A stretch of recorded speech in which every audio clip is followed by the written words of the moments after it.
Le Sommet international de l'éducation du futur réunit une soixantaine de conférenciers du monde entier. Des pionniers et des innovateurs issus du monde de l'éducation, bien évidemment, mais également des êtres inspirants, issus des chemins de sagesse ou des chemins d'apprentissage et de créativité dans différents domaines. Les arts, les sciences, l'économie, le lien avec la nature, le sport, etc. Des expériences et des chemins de vie qui sont un formidable enrichissement pour le monde de l'éducation. Le professionnalisme des traductions, en simultané, et l'incroyable richesse de toutes ces conférences offrent un horizon de point de vue vaste et varié, très complet, qui en font au final une véritable formation professionnelle pour les enseignants, les éducateurs et tous les professionnels de l'éducation, mais également une formation à la parentalité consciente et une formation individuelle à la vie consciente.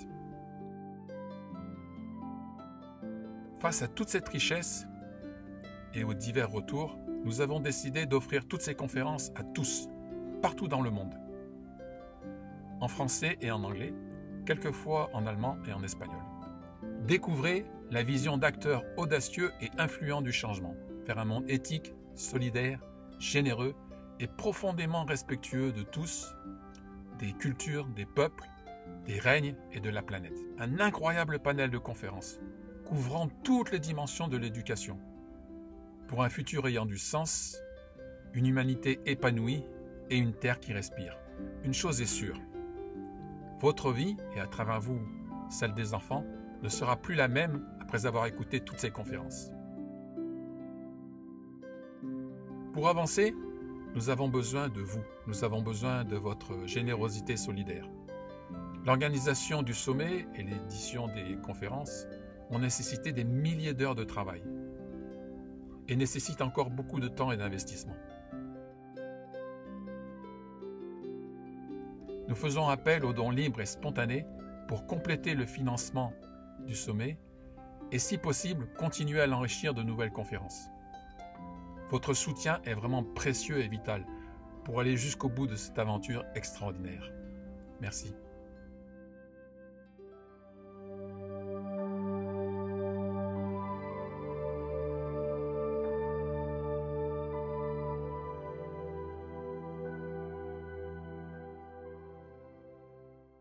Tout est prêt, nous sommes prêts. Tu es prêt, Michael? Oui, merci. Eh ben, je suis ravi de t'accueillir dans cet espace, Michael. Moi aussi, je suis très content d'être ici. C'est comment l'éducation est chère à mon cœur et vraiment c'est la façon de transformer les choses, de mettre notre énergie pour vraiment amener la conscience dans chaque être. Alors, j'ai rencontré Michael quand j'ai vécu au Québec pendant 2 ans. Donc, j'ai rencontré Michael, j'ai travaillé avec lui. J'avais rencontré Claire Durand aussi, où j'avais fait des formations. Et Benoît Paquette, que vous avez vu la semaine dernière. Oui. Et Michael, il est connu pour ses diffuseurs et ses huiles essentielles et tout son chemin et son travail de formation en aromathérapie. Mais Michael, ce que pas beaucoup de gens savent, enfin, en tout cas en France, c'est que tu as été professeur, tu as travaillé dans l'éducation, tu étais passionné aussi par ça, et puis finalement, tu as laissé tomber parce que c'est pour suivre ta voie, quoi, qui étaient les huiles, qui étaient la nature, les essences, etc. Et puis que la façon dont ça se passait aussi dans le monde de l'éducation, c'était pas ce qu'il y avait de plus épanouissant, si je puis dire. Et donc, je t'ai contacté. Alors, il y a des gens qui ont été un peu surpris au début quand on se dit, mais qu'est-ce que fait un aromathérapeute dans un sommet de l'éducation? Mais c'est parce que ça fait partie de la philosophie du sommet, c'est d'inviter des gens qui ont toute une sagesse, qui ont développé toute une connaissance qui est peut-être une richesse pour le monde de l'éducation. Et je suis persuadé que, connaissant Michael, je sais très bien qu'il a plein de choses magnifiques à partager à travers son expérience d'aromathérapeute et de tout ce qu'il a fait dans sa vie pour le monde de l'éducation. Et c'est dans ce sens-là que je l'ai invité. Et je suis ravi de ta présence. Merci beaucoup, Abel. Et c'est clair que on, on met les personnes aromathérapeutes, c'est des noms pour mettre dans une étiquette. Là. Mais pour moi, on est tous liés, tous interreliés.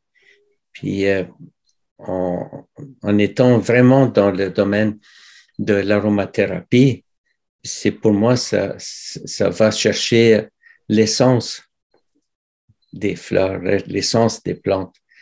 On parle de l'essentiel, sur le sentier de l'essentiel. Et puis, comme a dit, tu vois, le petit prince, hein, l'essentiel est invisible pour les yeux, mais il est vraiment connecté avec notre cœur, avec notre être, notre esprit. Mais vraiment, c'est de retrouver dans tout ce qu'on fait, vraiment la façon de s'intégrer dans le monde et de transformer le monde avec notre lumière, notre conscience. Et c'est de ne pas rester dans une boîte, parce que de plus en plus, dans les écoles, on est dans des boîtes. Et j'ai eu la chance et puis l'honneur de partager une conférence à Paris avec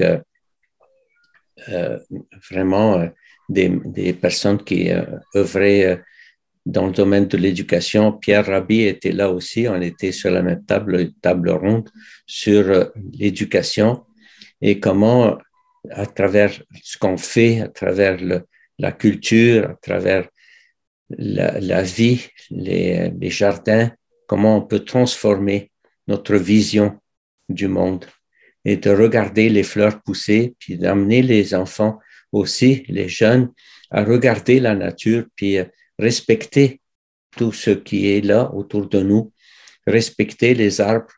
Quand on transforme un arbre en une maison, on ne la détruit pas, l'arbre. L'arbre est content de faire partie de cette structure.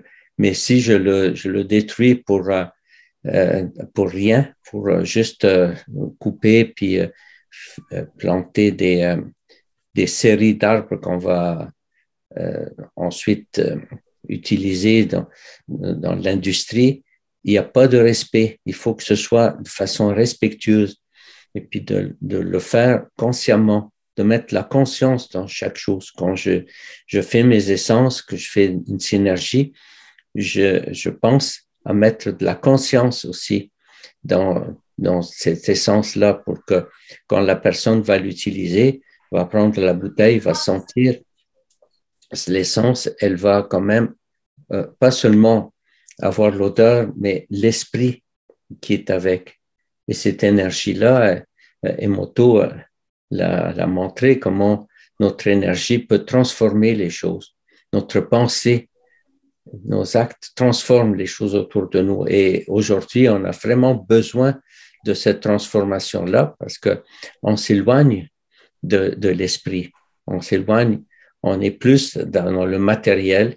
Nous sommes faits d'un corps, d'une âme et d'un esprit. Il y a les trois. On mélange les deux ensemble, l'âme et l'esprit, on fait un. Non, l'esprit, c'est ce qui me permet de voir les plantes ont des âmes, parce que quand on tue l'arbre, bon, son âme n'est plus là, si tu veux, c'est anima, c'est ce qui est vivant, c'est ce qui anime. Mais l'esprit, c'est ce qui voit l'âme et voit le corps et qui me permet d'être conscient. Je suis conscient que je suis. Et ça me permet avec ma volonté de transformer, de choisir. Je choisis d'aimer. Je choisis, même si quelque chose me dérange, je choisis de la transformer. Je suis capable de me transformer et de transformer l'environnement autour de moi par ma volonté. Et ça, c'est très important. J'ai une volonté. Et on l'a tous, mais souvent on oublie. On oublie ça. On oublie notre esprit. L'esprit, c'est l'être. Et l'être, c'est l'universel. C'est le divin en nous. Et je trouve ça vraiment important de se rendre compte, puis que dans l'éducation, parce que j'ai travaillé avec un maître qui a fondé l'université en Égypte, et puis Taha Hussein, qu'on trouve vraiment ses écrits. Il a écrit des livres qui ont été traduits dans des trentaines de langues. Et puis, il a été ministre de l'Éducation et j'étais son secrétaire personnel. J'ai voyagé avec lui à la fin de sa vie et cet homme-là, Taha Hussein, était vraiment très important dans le choix de l'éducation. Il disait que l'éducation doit être libre et gratuite, comme l'air et l'eau. Et on disait comment ça se fait, on ne peut pas faire ça, l'éducation ne peut pas être gratuite et libre. Il a dit non, l'éducation, c'est important qu'elle soit libre et gratuite, puis dans chaque geste, on éduque aussi. Tout ce qu'on fait, il faut le faire dans la façon consciente et non pas d'une façon automatique. Et c'est ça, notre capacité d'être humain. Nous sommes des êtres humains. L'être, c'est le côté spirituel, ce qui est. Et l'humain, c'est l'humus, c'est la terre, c'est le côté qui est horizontal. L'être, c'est la verticalité. Et quand on est au centre de ça, on est au point de rencontre. Et notre évolution se fait comme ça avec la rencontre de l'être et de l'humain. Et c'est ça le symbole de la croix. Mais on ne reconnaît pas ça ici aux États-Unis d'Amérique, mais aussi au Canada. Il y a le symbole de la roue. La roue de médecine, c'est une croix aussi dans un cercle. Donc, on s'oriente avec cette cercle de médecine, mais c'est la médecine, ça veut dire la guérison. Medicine wheel, c'est comment se sentir, comment être en lien avec notre être et de s'incarner. L'incarnation. Quand on parle de l'archange Michael qui terrasse le dragon, justement, c'est un être qui a des ailes, donc c'est comme un aigle, et en même temps, il a le côté reptile, donc sur la terre. Et un dragon, c'est le symbole de l'être humain. Et terrasser, ça veut dire l'amener sur la terre, parce que le dragon a tendance à voler, à être ailleurs.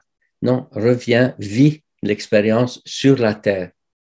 Et comme ça, tu peux apprendre à vivre et à transformer la nature autour de toi, mais d'une façon positive. Construire sans détruire. C'est ça le message des pharaons. Tout construire sans rien détruire. Et quand on voit Isis, elle a toujours des ailes, et puis il y a toujours, comme pour l'aigle, et le cobra, qui est comme le reptile aussi. Donc, de l'Égypte ancienne et partout dans le monde, c'est ces deux aspects-là qu'il faut honorer et être conscient que nous sommes des êtres humains et non pas seulement des machines qu'il faut qu'on éduque, c'est-à-dire mettre dans des boîtes. C'est pas une éducation d'enfermement, c'est une éducation d'ouverture, de conscience, d'éveil. Voilà. Juste pour préciser que, Michael, tu es d'origine égyptienne, donc c'est pas étonnant si tu parles des pharaons et d'Isis. Oui. Et que tu fasses le lien. Ça, oui. Comment les plantes, elles ont poursuivi ton éducation en quelque sorte? Ben, c'est dès très jeune, ma mère nous soignait avec les plantes, puis elle nous montrait comment transformer les plantes, aller les cueillir au bon moment, c'est très important que la cueillette aussi se fasse d'une façon consciente. C'est pas n'importe comment, c'est pas n'importe quel stade de croissance.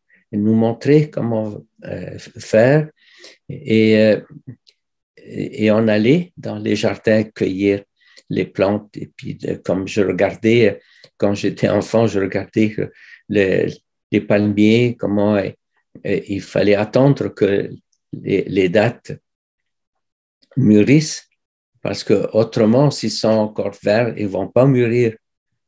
Il faut vraiment être patient et regarder autour de soi, puis avec vraiment beaucoup de patience, mais aussi une joie de voir cette transformation, comment les dattes sont vertes et comment après ça, elles deviennent jaunes et tranquillement elles rougissent.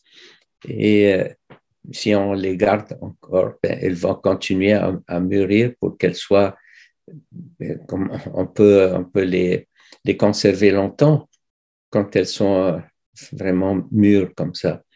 Donc, c'est l'apprentissage de l'interaction qu'on a avec notre environnement.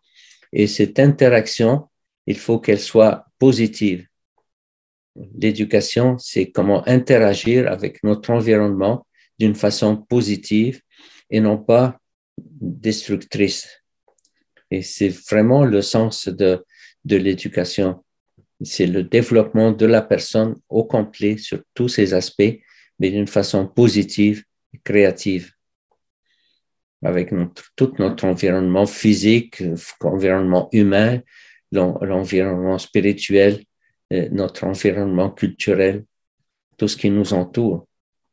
Merci de faire ce que tu fais, vraiment, c'est magnifique. Puis, moi, à Bromont, j'ai rencontré Claire comme juste par hasard, juste avant sa conférence cette semaine. C'est incroyable comment les choses se placent. Il y a comme quelque chose qu'on vraiment ne peut pas comprendre, cette synchronicité que elle arrive. Il ne faut pas s'inquiéter. Les choses viennent quand c'est le temps que ça arrive. C'est ça. Il faut pas essayer de contrôler l'univers. On fait partie de l'univers et on a à être en harmonie avec ce qui nous entoure. Voilà. Michael, est-ce que c'est arrivé d'avoir de pouvoir partager cette passion des plantes et des essences avec des enfants? Tu as été amené à partager dans des écoles ou tu as des enfants qui sont venus à toi?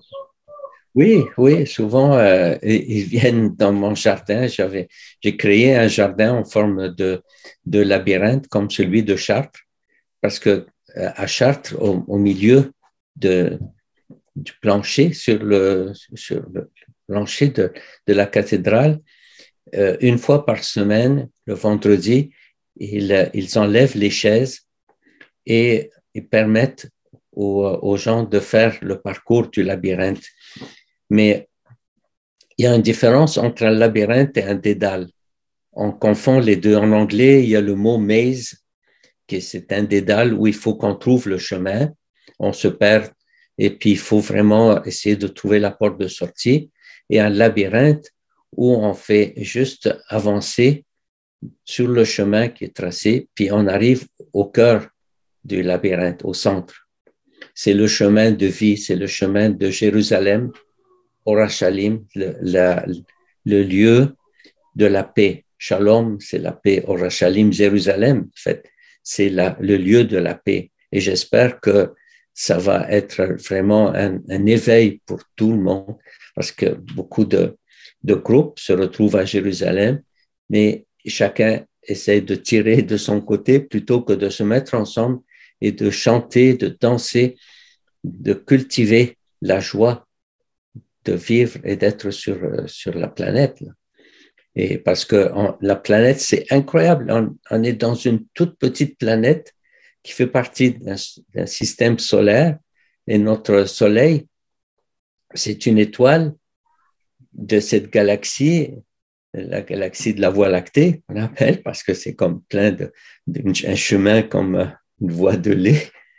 Et cette galaxie comprend des milliards d'étoiles. Et il y a des milliards de galaxies. Et quand je regarde la même chose au niveau du tout petit, dans une goutte d'eau, quand j'ai appris qu'il y avait des milliards de molécules, j'ai dit, c'est incroyable, comment est-ce que des milliards de molécules peuvent être aussi petits qu'ils peuvent être dans une goutte d'eau. Et l'univers, on est comme émerveillé, je suis émerveillé par la petitesse et la grandeur, et nous, on est là à observer les deux. On est capable de voir cette capacité de voir cette incroyable magnificence. Alors, quand les enfants ils viennent et je leur montre comment faire le circuit du labyrinthe avec des plantes que j'ai fait, je reproduis un labyrinthe dans la même idée que le labyrinthe de Chartres. Et les voisins me disent, mais c'est incroyable ce que tu fais là, tu enlèves le gazon puis tu mets des plantes. Je dis oui, et chaque plante a sa place. Et quand elles fleurissent, je montre aux jeunes comment aller sentir les plantes, comment les reconnaître et interagir, parce que l'essence de la plante pénètre à travers le sens de sentir. C'est drôle que le sentir, le sens de la vie, je sens. C'est tous des mots qui donnent du sens à la vie. Et c'est de se réveiller, d'être dans l'éveil pour ne pas rester complètement dans l'ignorance. C'est ça l'éducation. C'est de sortir de l'ignorance et de reconnaître, mais non pas seulement des règles qu'il faut appliquer, mais de découvrir notre essence à nous et d'interagir d'une façon positive. Et comment j'interagis, c'est que je transforme, quand j'ai enseigné aussi des enfants qui étaient vraiment considérés comme des handicapés, ils étaient aussi des problèmes sociaux. Et je leur disais, la première chose, c'est de cuisiner, d'apprendre à faire notre nourriture. Puis la nourriture est très importante.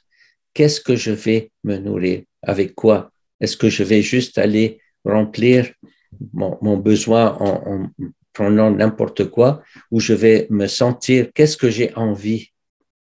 Et si j'ai envie d'un fruit, c'est de voir comment qu'il soit prêt. Parce que quand on cueille les pommes dans un arbre, quand on cueille les raisins, il faut attendre que ce soit mûr pour que le fruit me donne son meilleur. Il est plein de sucre et la couleur change. Quand on va cueillir les pommes, souvent on va payer quelqu'un pour cueillir les pommes sur un arbre, il va tout cueillir. Mais les pommes ne mûrissent pas en même temps. Il y a quelques-unes qui vont être prêtes pour aujourd'hui, d'autres pour demain et ainsi de suite. Mais si je coupe tout, je ne suis pas en lien avec l'arbre. Et puis, il me donne le meilleur. Mais il faut que je me sente, moi, qu'est-ce qui est la meilleure chose pour moi et comment je vais la transformer aussi pour qu'elle puisse me servir longtemps, me nourrir et se nourrir du meilleur, pas seulement se nourrir pour se remplir l'estomac puis arrêter ce cri de mon estomac qui a faim. Non, je n'étouffe pas ma faim. Je m'ouvre vraiment à aller vers le meilleur. Et comment je transforme ça? Alors, à l'école, je leur montrais comment faire la cuisine, comment partager aussi un repas, être tout autour d'une table pour manger et être vraiment dans la reconnaissance de la nature qui me donne le meilleur. Et c'est ça, c'est cette interaction entre moi et mon entourage qui fait que je peux amener le meilleur. Oui. Mais je souhaite vraiment que l'éducation soit vraiment un outil, pas seulement un outil, mais une conscience.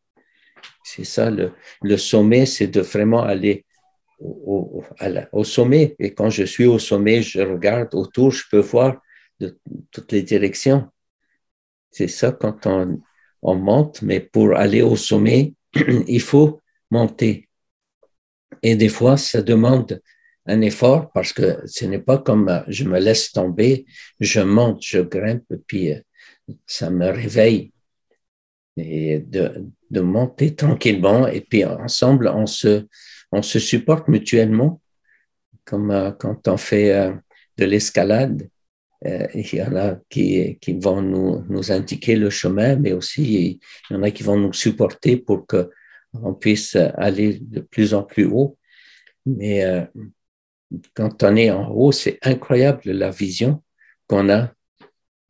C'est à Bromont, on a ce centre de ski, mais on peut monter à pied et puis du haut, on voit tout autour, c'est magnifique, les lacs et puis les arbres qui sont là autour. Et puis on voit, on s'émerveille, s'émerveiller de ces merveilles. Oui. Michael, est-ce qu'il y a des écoles ou des professeurs qui utilisent des essences dans les classes? Ça arrive, ça? Oui, je l'ai fait essayer aussi dans beaucoup de classes. Et puis, il y a des essences quand on diffuse. Puis de diffuser, c'est bon, il y a les diffuseurs qui sont à air pulsé, mais il y a aussi simplement de mettre quelques gouttes d'essence qu'on aime. Et puis, si on diffuse des essences, par exemple, de menthe, ça garde l'esprit éveillé. La menthe, ça monte, puis ça ouvre, ça permet de rester dans la conscience réveillée. Mais si on veut calmer, si à un moment on veut se calmer, ben des essences plus calmantes, comme c'est sûr que les agrumes, ça aide beaucoup, les oranges, ça calme, et la camomille aussi. Alors, je fais des synergies, et les synergies des essences, c'est comme si elles se mélangent, c'est comme un plat. Il ne faut pas trop en mettre de certaines. On ne va pas faire plein de piments, sinon c'est trop fort. Il faut que ce soit harmonieux. Et avec cette harmonie-là, ça crée des synergies que j'ai composées, par exemple des synergies comme de pandème pour combattre des infections. C'est fait avec d'habitude, je mets 5 essences ensemble pour faire une quintessence. Et ça permet à ces essences de se calmer. Dans les écoles, j'en mettais aussi dans certaines classes pour combattre aussi les infections. Quand on est assis dans le même espace, un à côté de l'autre, et qu'on touche souvent les mêmes feuilles, les cahiers, puis tout ça, on est proche. Mais si on diffuse, je l'ai essayé dans quelques classes, et puis c'était incroyable. Il y avait même pas le tiers des problèmes, par exemple, d'absentéisme dans ces classes-là, puis dans des garderies. Et ils disaient, ben, on peut pas, tous les élèves sont là tout le temps. Il n'y a pas d'absentéisme à cause des maladies. Et je l'ai essayé aussi dans des résidences pour personnes vraiment âgées, dans des foyers. Et on a fait des essais.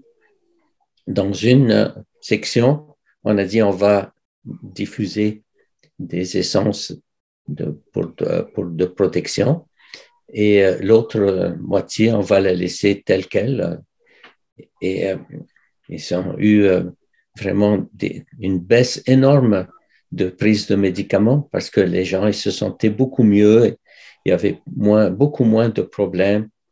Et il y a eu des recherches qui ont été faites à l'Institut Armand Frappier, qui est comme l'Institut Pasteur ici au Québec. Et ils ont fait des recherches sur les effets des essences de conifères sur le bacille de Koch, qui est responsable de la tuberculose.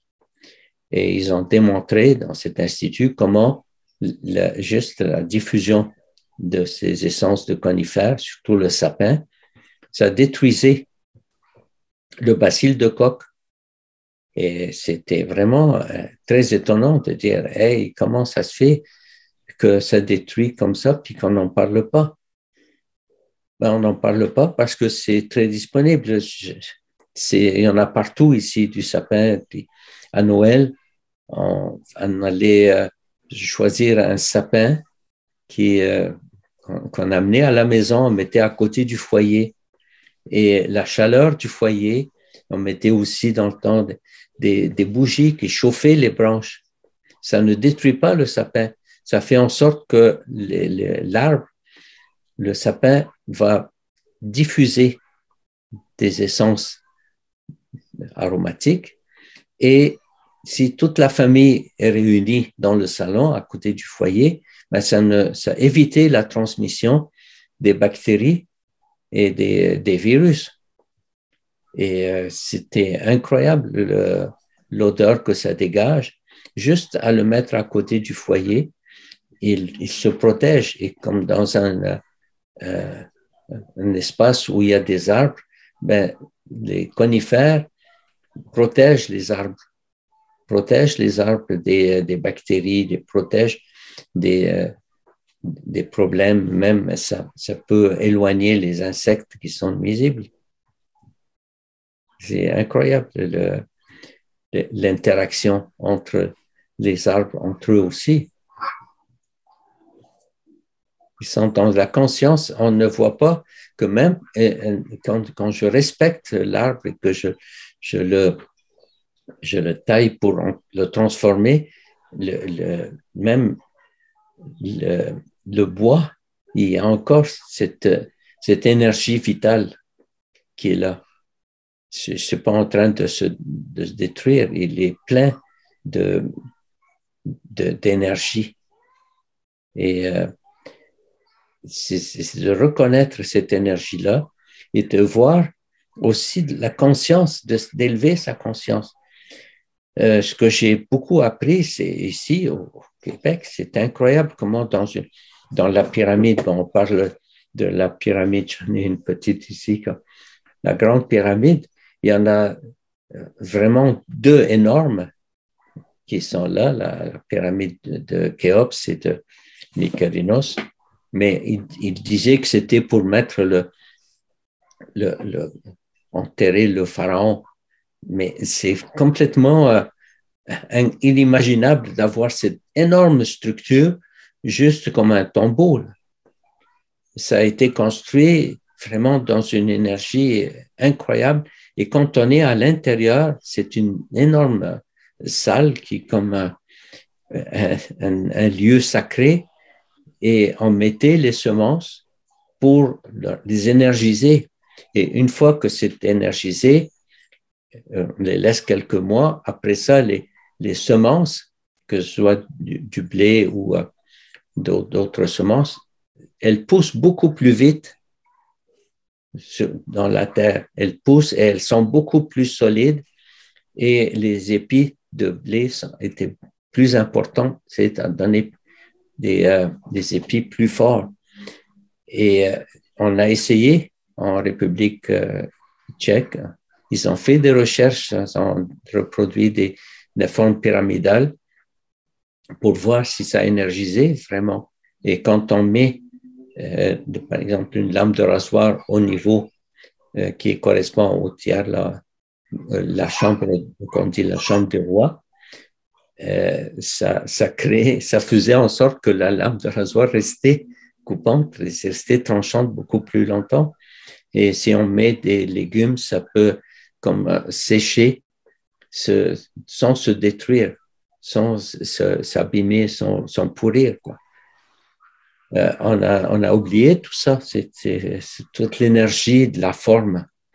Et j'étais à Strasbourg, en France, il y avait un groupe qui faisait de la géobiologie et ils nous démontraient un peu comment la forme est là pour transformer les choses. Où est-ce qu'on se trouve, comment on s'installe aussi dans une pièce. Tout ça nous affecte et on ne connaît pas tout ça, on met tout ça de côté. Et quand on construit une maison, il faut savoir comment l'orienter, où elle est placée.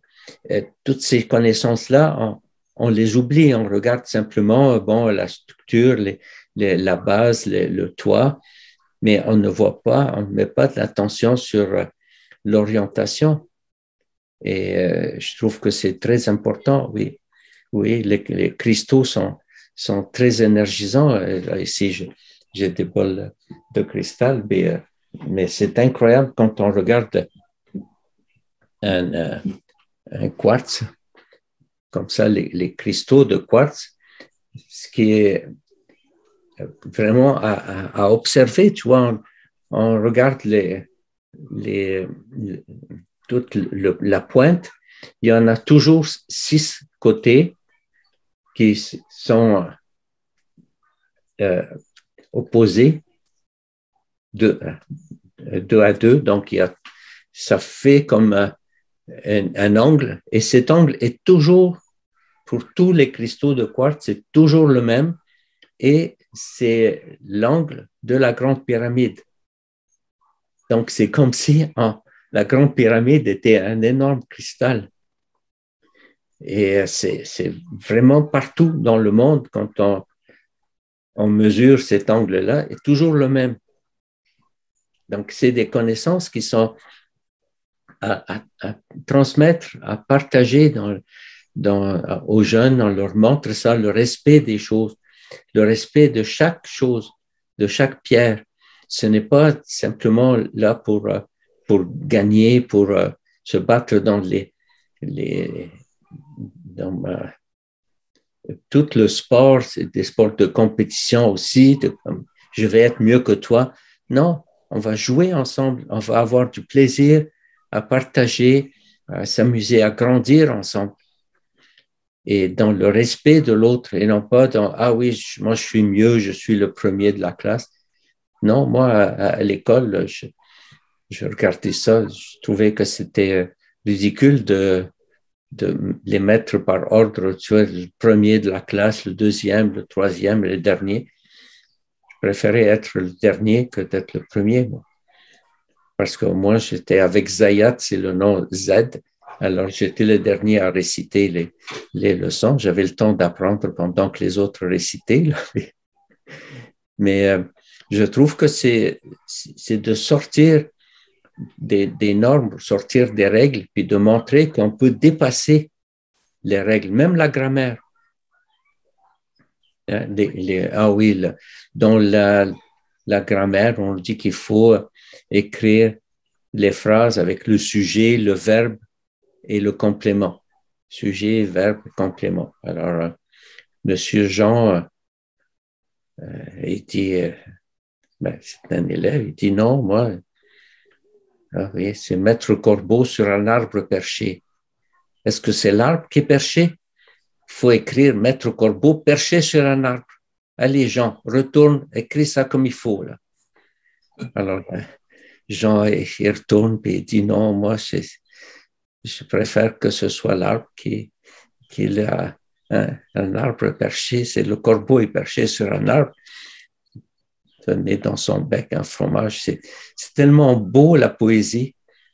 Et pour arriver à la poésie, il faut aller au-delà des règles de la syntaxe. Mais vraiment, c'est toute cette énergie-là que je réalise, puis je me dis, non, c'est de ne pas rester enfermé c'est de sortir puis de marcher dans le sentier de la joie, le sentier de la paix, le sentier de l'amour, de cheminer vraiment librement et d'être accompagné par des êtres comme dans le jardin de vie où c'est avec Véronique, hein, elle avait des plantes et puis on les a mis dans une forme de jardin, puis les jeunes venaient, des enfants d'une garderie, et ils venaient s'amuser dans les plantes, puis d'apprendre.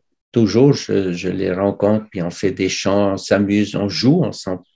Et c'est mon petit enfant intérieur qui aime se manifester avec les jeunes, parce que c'est en étant avec eux, dans tout le respect, dans tout l'amour, de communiquer avec eux, puis de montrer que le respect de l'autre, et surtout de nos jours, le respect aussi de la maman.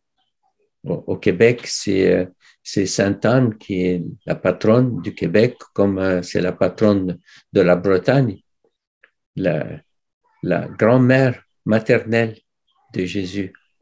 Et c'est de respecter la transmission de cette Sainte-Anne qui transmet l'information, transmet l'éducation à sa fille, qui ensuite, elle reconnaît son enfant, puis elle lui transmet, tout en lui laissant la liberté de faire qu'est-ce qu'il veut, qui il est, de le reconnaître. Et tout ça, c'est comme on ne regarde pas le côté féminin, est très, très important. Isis, c'est la déesse, c'est celle qui est mis au monde le premier homme, qui est Horus.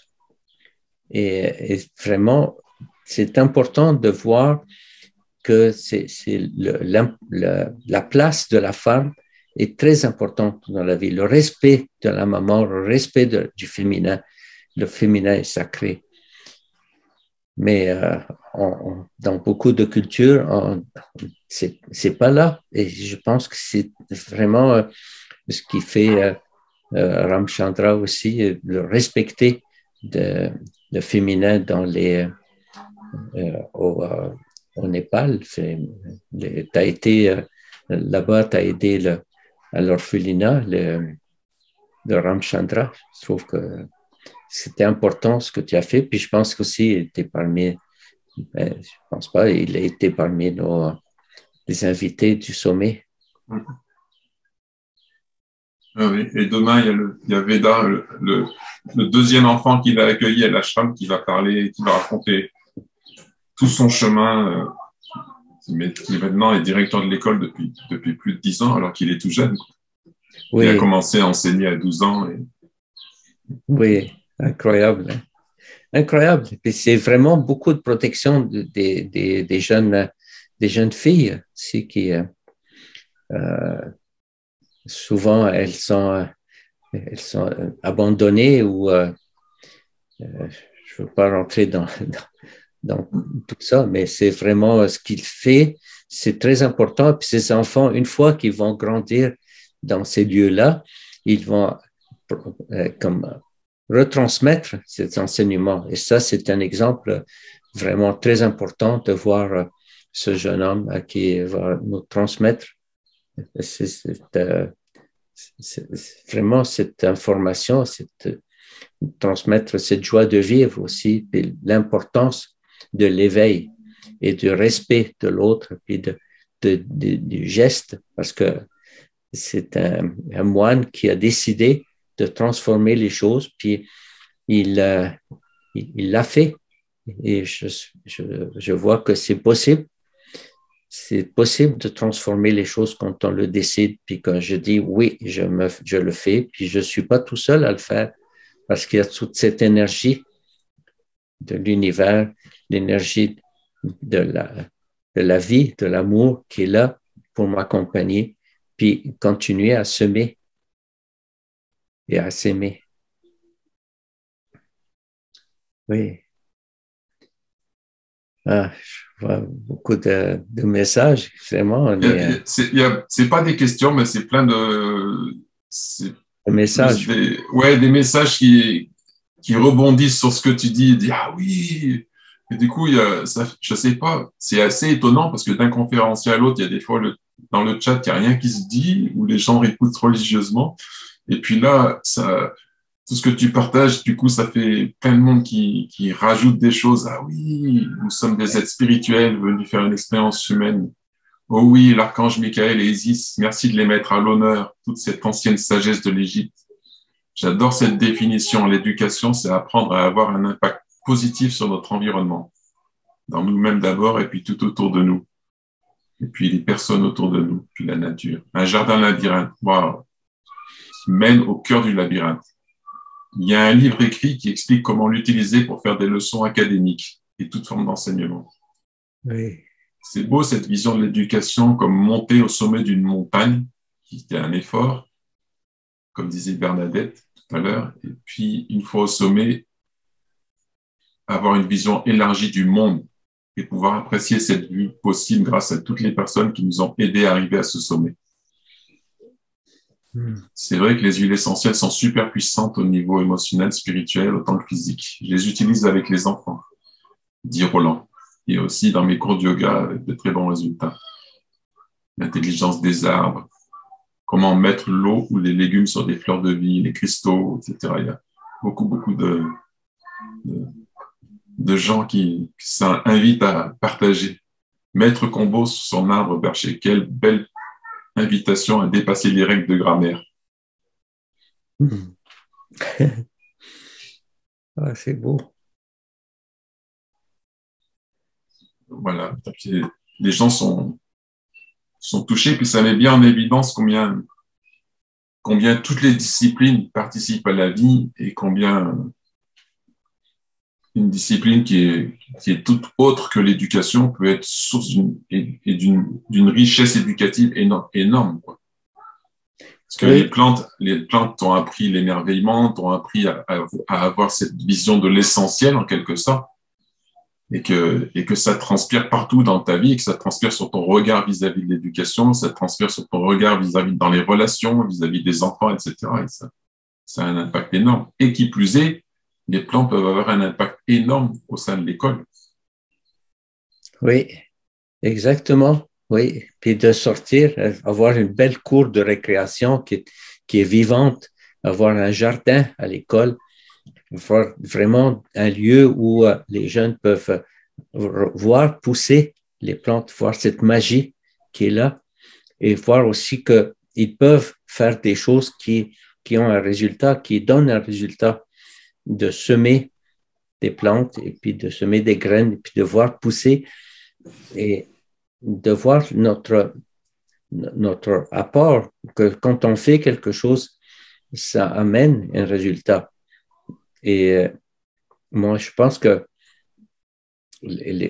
Steiner, tous ces maîtres qui ont apporté, il faut vraiment sortir de ces cloisons, mais ça c'est Montessori, ça c'est Steiner, il faut attendre que l'enfant grandisse pour lui montrer à lire et à écrire, ou bien il faut le stimuler plus jeune, plein d'approches. Il faut que toutes ces approches-là s'harmonisent ensemble et qu'on regarde cet être qui est là et notre interaction avec lui pour l'aider à grandir et à reconnaître son environnement.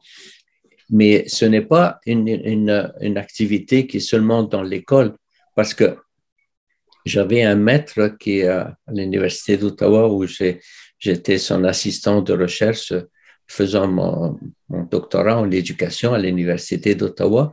Et cet être, Athanas Paplos Kastramounas, qui venait de la Lituanie, il nous disait des choses vraiment magnifiques. Il disait « Education is a life process ». Et ce que je trouvais intéressant, c'est qu'il disait « Education is from womb to tomb ». W, le womb, c'est l'utérus jusqu'au tombeau. From womb to tomb. C'est un processus de toute la vie. Je m'éduque et j'apprends à chaque instant jusqu'à la fin. Je n'arrête pas l'éducation à la fin de l'école parce que j'ai mon diplôme. Non, je continue à apprendre et je transmets. J'apprends et je transmets. Je reçois et je donne. C'est ça vraiment dans tout l'amour, c'est de recevoir, apprendre à recevoir et de trier, de prendre le meilleur. Et puis il nous disait, don't read good books. Alors on disait, hey, c'est quoi? Read only the best. Et on disait, ben, c'est quoi the best? What's the best? Alors, no, you have to find the best yourself. You have to find what's the best book for you now. Because tomorrow it will be something else. Tu dois trouver quel est le meilleur livre. Tu ne dois pas juste choisir les bons, tu dois trouver quel est le meilleur livre pour toi. Oui, et comment tu fais? Dis, ben, laisse-toi guider. Ton être va le trouver. Et quand tu ouvres une page, ton être va trouver exactement le paragraphe que tu as besoin de lire. C'est ça que je trouve magique, parce que je me dis, comment est-ce que ça fonctionne? C'est quoi cette synchronicité? Mais ça nous dépasse, oui, mais parce que ça me dépasse, pas parce que j'ai un contrôle dessus, que ce n'est pas là. C'est étonnant. Moi, je suis sceptique de nature, mais quand je vois des choses comme ça, je me dis, non, il y a quelque chose qui me dépasse, mais qui est là, de vraiment connecter avec cette magie. C'est l'âme qui agit, la magie. En t'écoutant, Michael, j'ai l'impression qu'on pourrait imaginer des milliers d'expériences à faire à l'école, par exemple, d'avoir des pyramides, de mettre des graines dedans, enfin, de faire tout plein d'expériences pour que les enfants expérimentent et découvrent toutes ces lois et découvrent cette magie, en quelque sorte. Oui, exactement. Et puis dans des choses simples, vraiment d'amener les jeunes à savoir comment faire des choses tout simples, comment faire cuire un œuf, et puis comment le transformer, et puis comment reconnaître l'œuf s'il va flotter ou bien s'il va être assez lourd, s'il est frais. Et toutes ces choses-là, de montrer à vivre. Et on ne prend pas le temps de montrer ça parce que on est là dans des classes, puis on est enfermé, il faut prendre l'autobus pour aller à l'école. Ici, c'est vraiment des bus scolaires et puis ça flash, puis c'est comme tout est organisé pour protéger l'enfant. C'est important de le protéger, mais il faut aller plus loin que juste la protection. Il faut amener l'éveil et la conscience, l'éveil de la conscience. Ce que je fais, je peux construire comme je peux détruire, mais je choisis de construire et je regarde comment faire pour que la construction que je fais soit efficace, soit durable, soit utile. Et je trouve que c'est vraiment très important là, de se réveiller et d'être dans la lumière. Et je leur dis, vous voyez, c'est très important de réaliser que quand j'ouvre une porte et qu'il y a de la lumière d'un côté et l'obscurité de l'autre, l'obscurité va jamais être capable de rentrer dans une pièce illuminée. C'est la lumière qui va aller là-bas. La lumière, elle gagne toujours. Elle emporte toujours.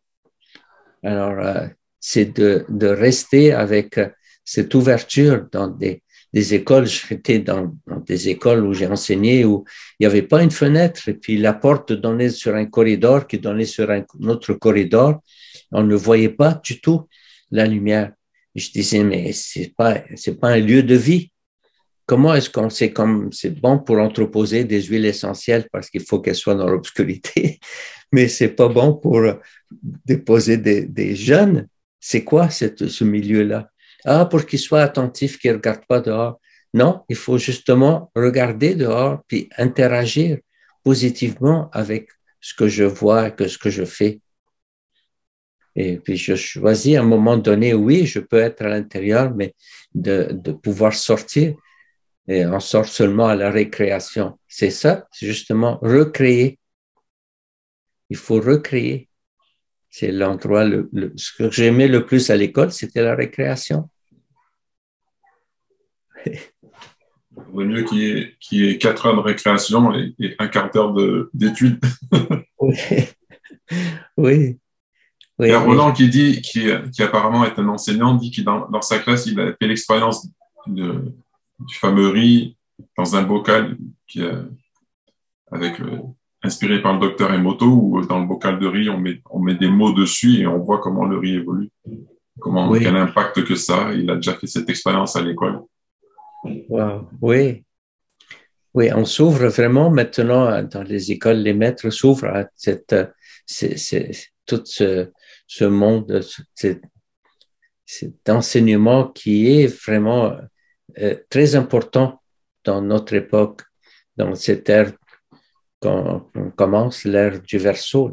C'est dans cette ouverture, cette conscience, c'est de l'ouverture de la conscience, de réaliser ça à travers cette capacité de numérique, cette énergie incroyable de transmission d'informations, de pouvoir transmettre le meilleur et de ne pas rentrer dans simplement une roue qui n'a pas de sens, qui n'a pas de but, là, c'est de tourner en rond.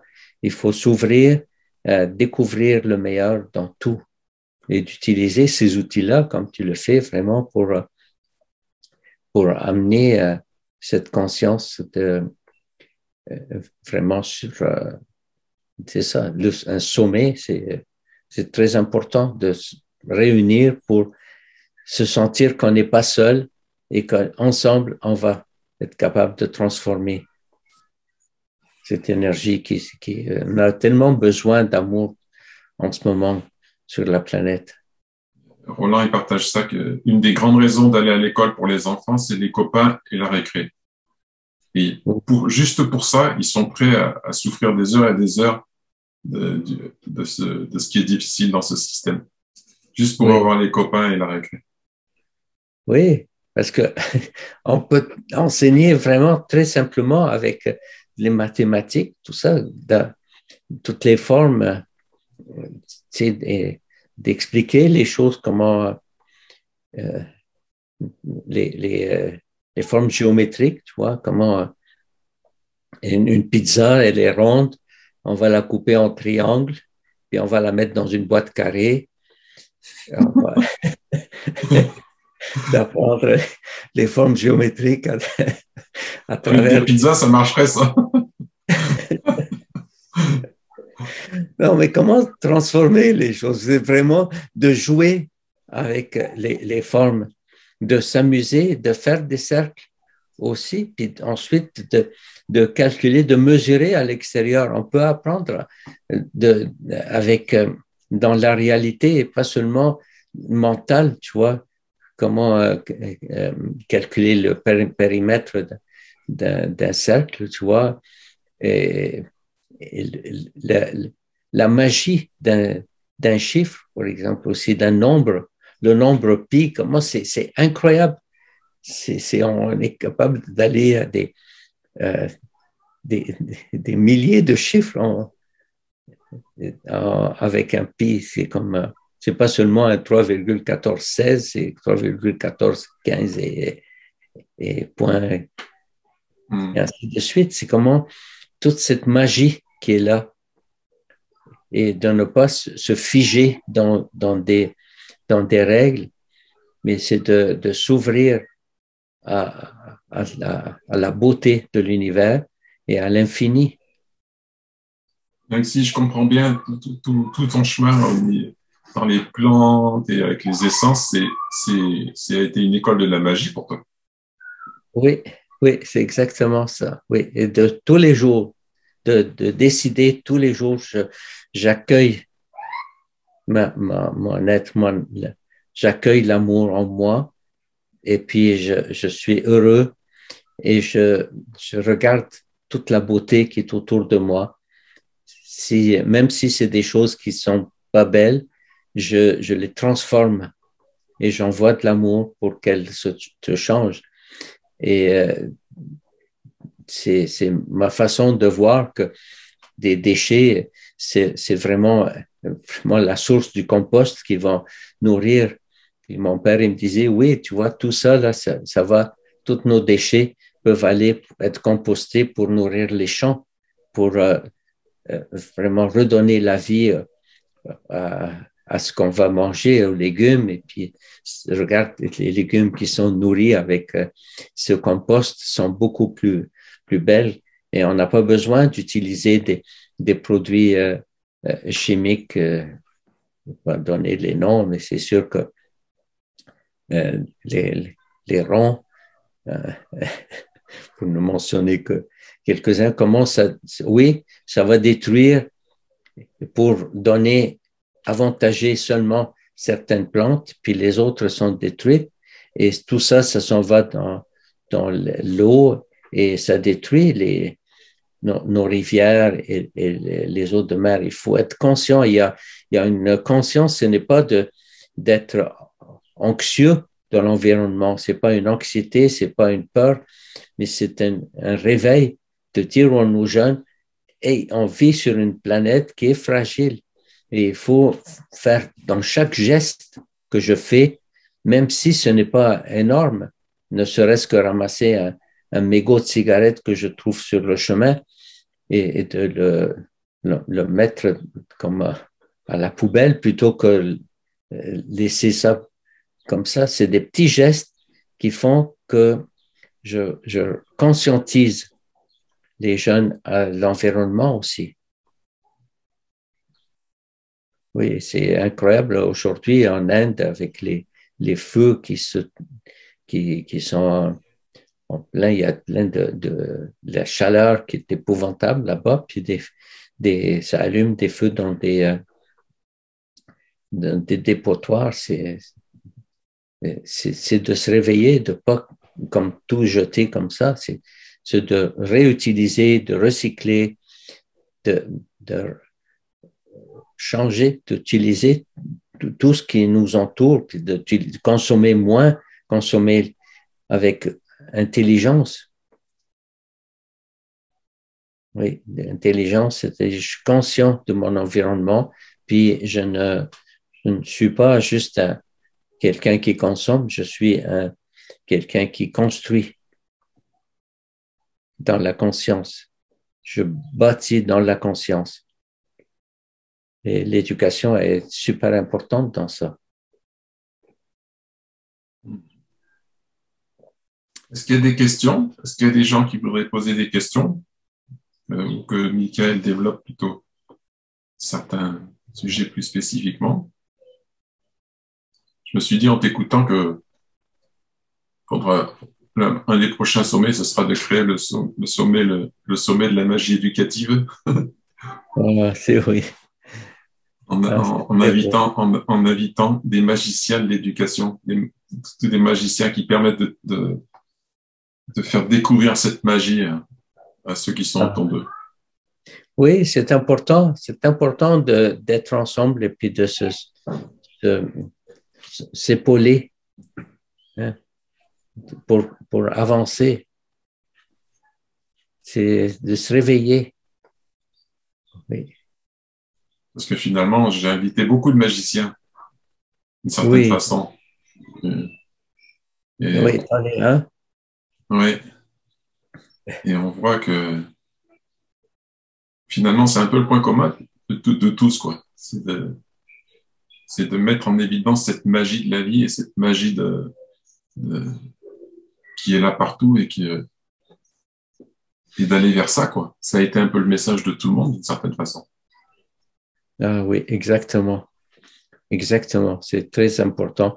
Puis je suis content aussi que c'est enregistré puis qu'on peut référer des personnes à voir les conférences et puis à pouvoir avoir accès. Et c'est de ne pas non plus oublier que tout ce que toi tu fais, là, tu sais, c'est comme tu as besoin d'un support pour continuer ton œuvre.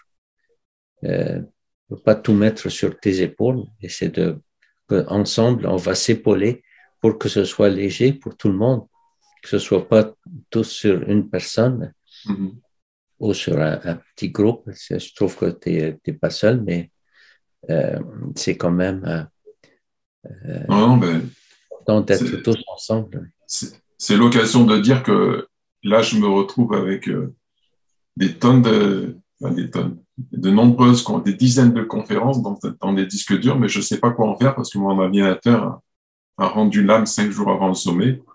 Là, j'ai récupéré un vieil ordinateur, mais que je peux pas travailler avec, quoi. Donc, je sais pas, je saurais pas avancer s'il n'y a pas des aides qui viennent et qui peuvent faire tous ces montages et qui, voilà. Très important, exactement. C'est de réaliser que oui, on a besoin et puis de le demander aussi clairement. C'est important, merci de le demander comme ça, parce que je pense qu'on on pense que c'est facile, c'est simple. Non, c'est énorme. Et puis, si il a craqué, c'est pour une raison. Et je pense il a trop chauffé. Oui. Ça fait trop d'heures. Oui, mais il faut trouver vraiment l'outil qui va nous aider. Puis c'est comme. But we need to find the tool that will help us. Isabelle, I think I can hear you on the. Oui, je m'en suis rendu compte, pardon. Okay. C'est des fois, il y a, avec les traductions, ça se switch dans les canaux. Oui, c'est bien. Et du coup, on entend les langues ensemble. Oui. C'est traduit automatiquement ou c'est traduit avec une... Non, c'est des personnes qui te traduisent en live comme ça, en simultané. Live? Oui. C'est très professionnel. Ouais, c'est incroyable. Inimaginable. Bravo. Toutes les conférences sont en français et en anglais, d'une façon ou d'une autre. Mais il y a des conférenciers qui ont parlé allemand et c'était traduit en français et en anglais. Il y a donc des conférenciers qui ont parlé espagnol et c'était traduit en français et en anglais. Il y a des conférenciers qui ont parlé comme Claire qui a parlé en français et c'était traduit en français, en anglais, en espagnol et en allemand. Et en allemand. On a beaucoup joué avec les langues. Oui, mais c'est sûr que le français a été vraiment répandu à travers le monde et beaucoup en Afrique aussi. Puis j'espère que on va continuer à respecter la langue, puis vraiment, c'est une langue magnifique, c'est une langue vraiment très poétique, très belle, et qui a tellement de subtilité et toute la beauté de cette langue et puis de la littérature française, c'est magnifique ce qu'on a développé aussi. J'ai vu passer un commentaire de Maria qui est en Espagne et qui est allée au Québec et qui se souvient avoir visité ton jardin. Ah oui, c'est beau. Oui, Isabelle qui dit que ton intervention lui plaît beaucoup. Elle n'a pas de questions, mais elle est ravie de ton intervention. Ah, merci. Que l'idée de l'éducation à la magie de la vie, ça plaît beaucoup à Anaïs. Nathalie dit qu'elle est sur un nuage. Ah, mais c'est beau. C'est magnifique. C'est vraiment avec la chaleur du soleil qui fait en sorte que l'eau, elle voyage. Elle voyage à travers le monde avec ses nuages. Et puis ensuite, elle redescend pour nourrir les plantes, nourrir la terre. C'est toute une transformation. Et Maria qui pose une question, je ne sais pas si je comprends bien, elle dit comment garder la confiance des enfants dans l'éducation. Alors, si je comprends bien, c'est comment faire que les enfants puissent avoir confiance dans l'éducation, peut-être, c'est ça? Je ne sais pas si je ne comprends pas bien la question. Bon. Il y a Lorenzo qui dit qu'il y a des licences open source qui permettent d'imaginer une communauté de contributeurs. Ma foi, Lorenzo, si tu veux plus tard, si tu veux nous guider là-dedans, bienvenue. Oui. La chaleur du soleil voyage autour de la terre et revient nourrir les plantes dans nos jardins. Oui. C'est incroyable. Et c'est toute une magie quand j'ai appris que le soleil envoie des photons partout, mais ces photons ne sont pas visibles parce qu'ils sont en vitesse, ils voyagent. Mais dès que quelque chose arrête ces photons-là, on peut les voir. Comme la Lune nous permet de voir le soleil la nuit. C'est les photons qui sont reflétés et la Terre, elle fait la même chose. Elle reflète. Pour ça, la planète bleue, c'est le reflet de la lumière. Donc, c'est de rester dans cette lumière et de savoir que l'obscurité est remplie de photons, est remplie de lumière. Mais c'est de les voir, de mettre quelque chose pour la voir, cette lumière. Et c'est des choses qu'on ne savait pas avant. On ne réalisait pas jusqu'à quel point comme on fait partie partout. L'obscurité est remplie de lumière. Et de ne rester dans cette énergie de s'abaisser puis de rester dans ce qui est vil, dans ce qui est obscur, dans ce qui est destructeur, mais de voir que tout a un sens. Tout est là pour nous montrer la lumière. Parce que s'il y avait de la lumière partout, on ne la verrait pas. C'est les ombres qui nous font l'obscurité, c'est le reflet de la lumière qui fait qu'on puisse voir des choses. Alors, merci la vie. Et puis, je suis vraiment enchanté de vous pouvoir partager ces moments-là avec ceux qui sont là et puis ceux qui vont nous voir aussi plus tard. J'ai une question, Michael. Quelle est la plus grande magie que t'ont apprise les plantes et les essences? Qu'est-ce qui t'a le plus il y en a sûrement beaucoup, mais quelle a été la plus intense, la plus forte? Ben, c'est de voir comment aussi une plante, j'ai connu un arbre, je demandais aux gens, et j'ai pas vu de pruche, je cherchais de trouver cet arbre-là, puis quand je l'ai vu la première fois, j'ai dit, regarde, c'est vraiment fort, un arbre qui est solide, puis en même temps, il a des aiguilles tellement douces et des cocottes petites comme vraiment très petites, mais qui contiennent de la vie. Et comment cette force peut transmettre aussi beaucoup de douceur, de rester ancré, de rester fort, mais aussi de transmettre cette douceur, cette énergie d'amour. Alors, cet arbre, je l'aime beaucoup. Puis le sommet de la pruche, je trouvais qu'elle était penchée vers l'est pour nous orienter.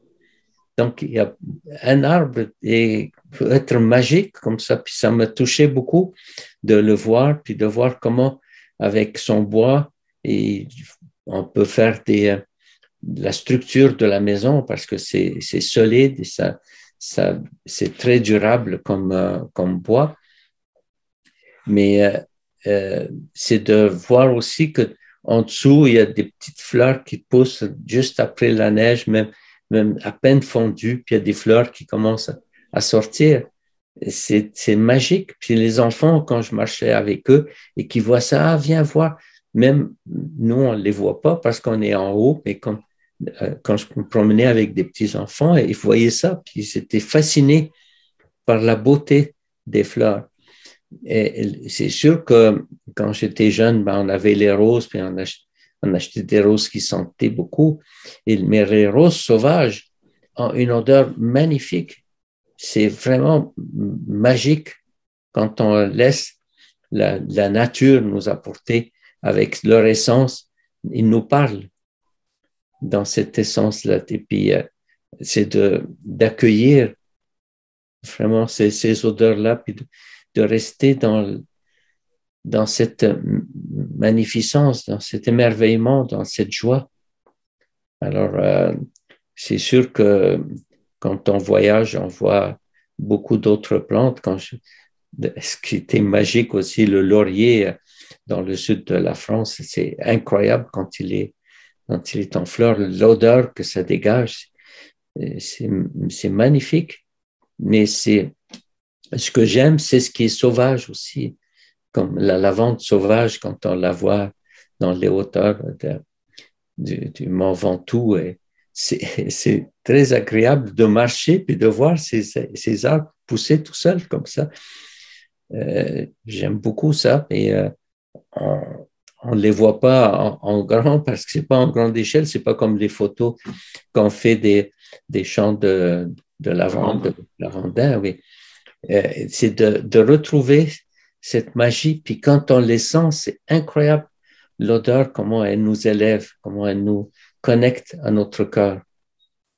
Quand je travaillais à l'école avec les enfants, que j'habitais dans ce coin, justement, dans les Hautes-Alpes, oui. Un peu de Haute-Provence, on partait en montagne avec les enfants et on amenait juste du pain et du peanut butter, du beurre de cacahuète. Mais oui. Parce que c'est facile l'été, c'est facile à transporter, ça fond pas, ça va bien.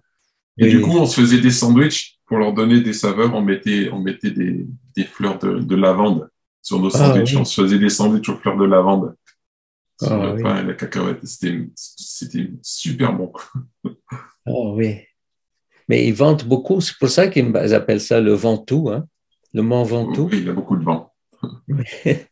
Ça vante bien.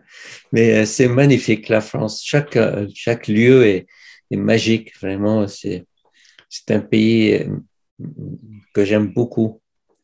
Vraiment, c'est sûr que la Suisse, comme notre conférencière aussi, c'est très beau, tu vois, de se promener en Suisse, toute la montagne et puis les lacs, c'est magnifique. Ce que je constate, Michael, c'est que j'étais invité par un aromathérapeute et du coup, on a un partage qui englobe le monde, quoi. Ouais. Ça met comme en évidence que l'essence des plantes nous connecte directement au monde entier, quoi.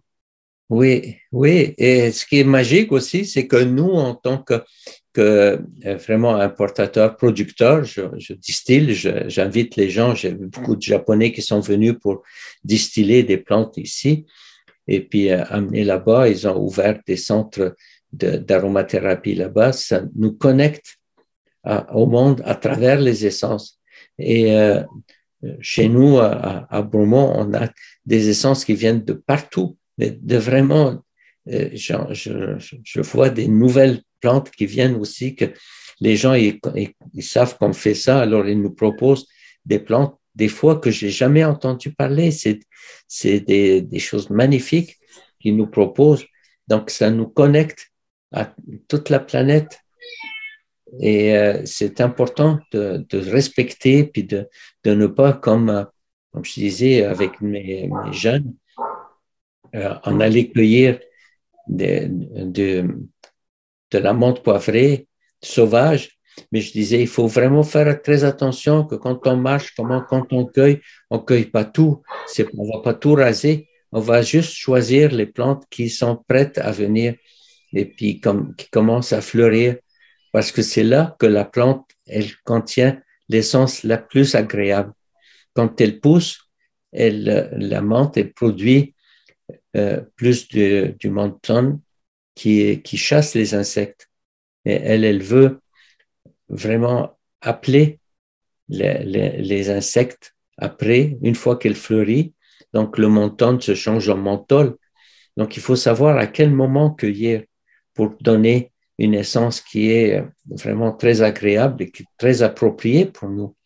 Et toutes ces connaissances-là, moi, je veux les transmettre à travers les cours, à travers les ateliers, à travers des belles rencontres comme ça. Puis c'est très important, très, très important de savoir comment faire les choses correctement, d'apprendre. C'est ça pour moi, l'éducation, l'apprentissage pour devenir sage.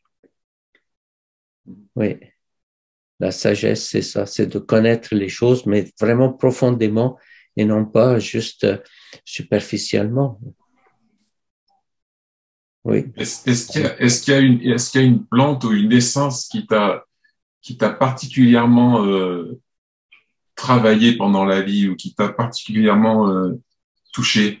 En dehors, là, tu nous as parlé de la cruche tout à l'heure, mais là, je le dis différemment, quoi, qui t'a plus malaxé ou je ne sais pas, qui t'a plus. Oui, c'est sûr que dans mon enfance, c'était beaucoup le cumin qu'on mettait aussi dans la nourriture, mais c'est à travers la plante directement, la poudre, on faisait une mouture de cumin et c'est très agréable à l'odeur, c'est très agréable au goût.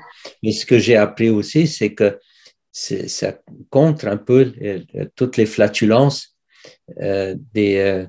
qui sont dues à la consommation des fèves. Quand on consomme des fèves, on met du cumin et puis pour vraiment, comme sur les pois chiches aussi, on met du cumin pour éviter les flatulences. Mais ça, je l'ai appris plus tard. Mais en Égypte, c'était cette odeur-là qui était vraiment très attirante de sentir ça. Et pourquoi on aimait probablement aussi parce que notre corps, il nous appelle à ça. Puis ce que j'avais eu comme expérience aussi, j'avais les odeurs, comment elles nous affectent.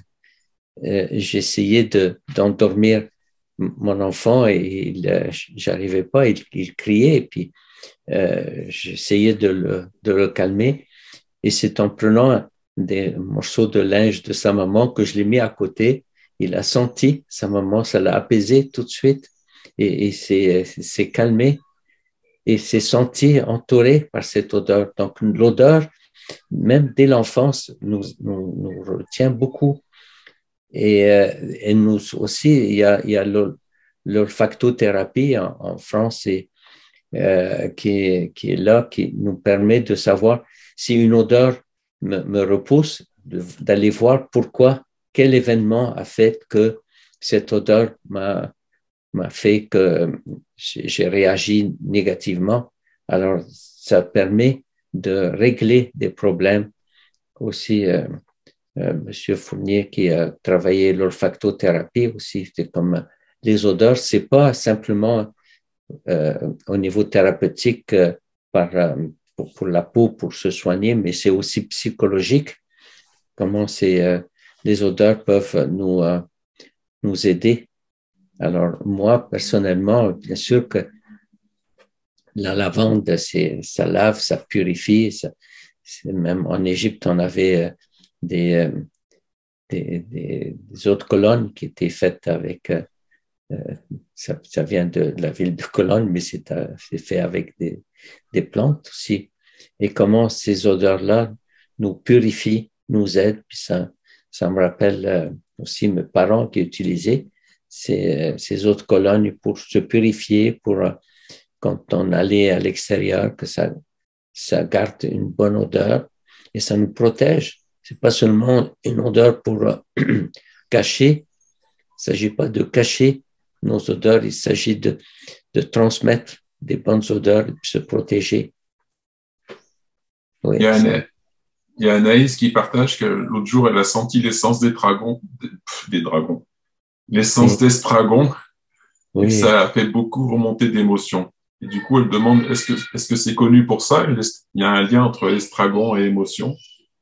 Oui, mais c'est sûr que ça va chercher, chaque personne, ça va chercher une odeur qui va nous chercher, mais ce n'est pas spécifique que cette essence-là c'est pour tout le monde. Chaque personne, elle a son message. La plante va nous apporter un message. Et récemment, là, il y a le sang du dragon, c'est une essence qui vient du Pérou, qui n'est pas très connue, mais qui va donner une essence qui va aider beaucoup, une huile grasse qui va produire cette essence. Puis l'odeur est vraiment très subtile, mais qui va aider à protéger la peau qui va régénérer la peau. Ça s'appelle le dragon, c'est le sang du dragon. Ça vient du Pérou. Et j'explore encore ces nouvelles essences-là. Mais c'est sûr que des fois, des odeurs nous repulsent. Puis je me dis, ah, c'est quoi? Qu'est-ce que ça me rappelle? Qu'est-ce que ça va chercher? Alors, des fois, ça va connecter avec une émotion d'une soupe que j'ai eue à l'école ou quelque chose que quand j'étais enfant, c'était l'herbe qu'on mettait dans les légumes, dans les repas. Donc, chaque chose a sa connexion avec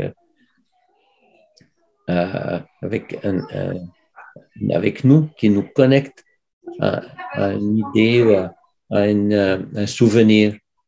Et c'est d'accueillir tout ça et de dire aujourd'hui, je prends ce qu'il y a de meilleur, de l'essence qui va m'attirer. Et ça nous permet de savoir si une pomme, je la sens, puis je sens, ça sent bon, j'ai envie de ça. Ça me fait vraiment saliver. Donc, ça me permet aujourd'hui de savoir qu'est-ce qui est bon pour moi. Donc, le nez me permet de connaître. Le nez connaît. Oui, Anaïs dit que l'estragon l'avait relié à ses ancêtres de façon irrationnelle. Oui, c'est très important. Oui, merci. C'est très beau. Il y a Isabelle qui te souhaite un bon anniversaire avec un peu de retard. Oh, merci. Oui, je viens d'avoir 77, là, c'est quelque chose quand même. Hein. J'ai resté, je ne pensais jamais, quand j'étais jeune, qu'on pouvait vivre aussi longtemps. Je me dis, hey, 77, c'est quand même, c'était vieux dans le temps. Mais et maintenant, tu ne trouves pas ça vieux? Non, je trouve que je suis très jeune. J'ai envie de faire plein de choses, puis de voyager, de connaître. Puis j'ai hâte qu'on puisse revenir voir l'Hexagone.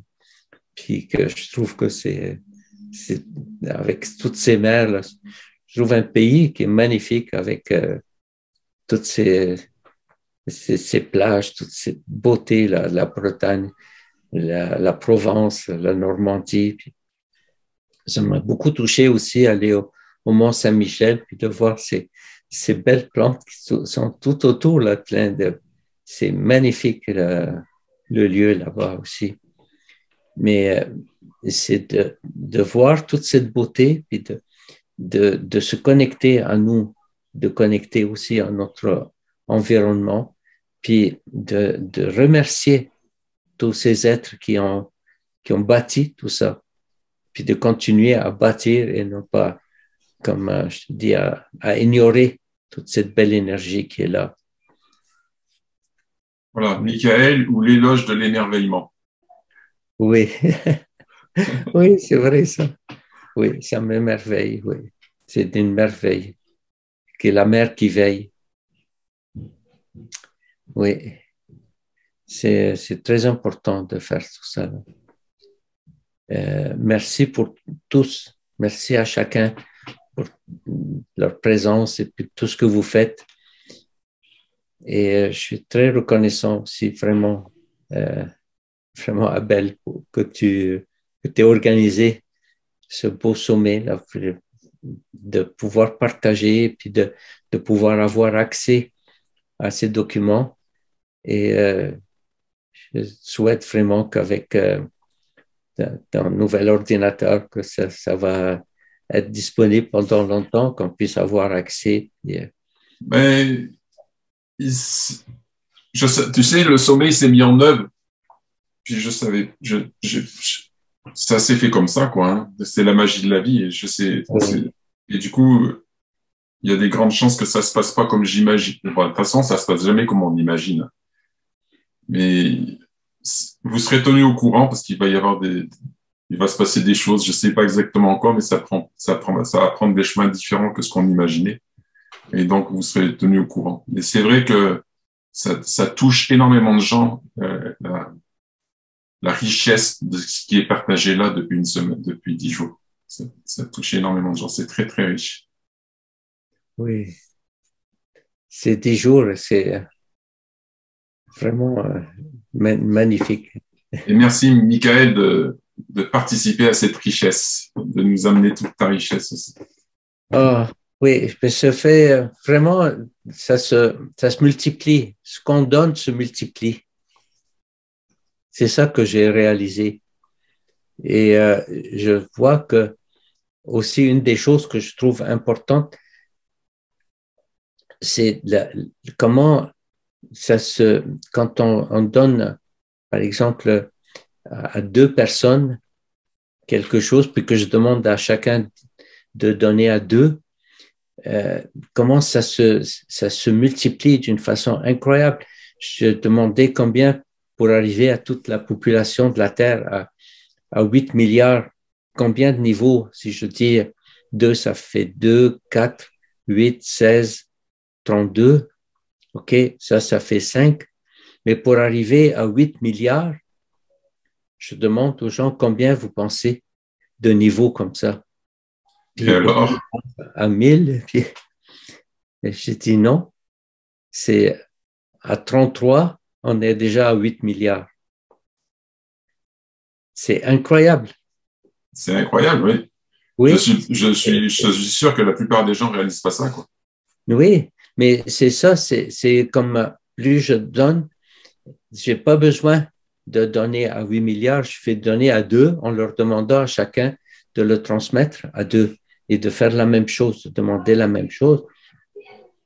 Et quand j'arrive comme ça… En 33 générations, ça fait 8 milliards. Oui, en 33. Parce que ça fait 32, 64, 125, 5, 250, 500, 1000. J'arrive à 1000 là. Mais si je mets 2000 ici, j'arrive à 1 million. Si je mets 2 millions ici, j'arrive à 1 milliard. 2 milliards, 4 milliards, 8 milliards. À 33 niveaux. Et c'est comment ça se multiplie. Et c'est inimaginable la vitesse avec laquelle ça peut transmettre. Donc, si je fais la même chose sur la planète, de transmettre cet amour, de transmettre cette belle énergie d'amour, et je demande qu'elle soit retransmise, et puis ça fait c'est multiplié, c'est vraiment incroyable.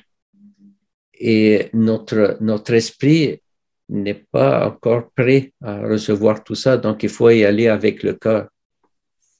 Et comme il disait, comme le petit prince, c'est ça, François Saint-Exupéry, quand j'étais en Égypte, j'étais fasciné par les romans de Saint-Exupéry.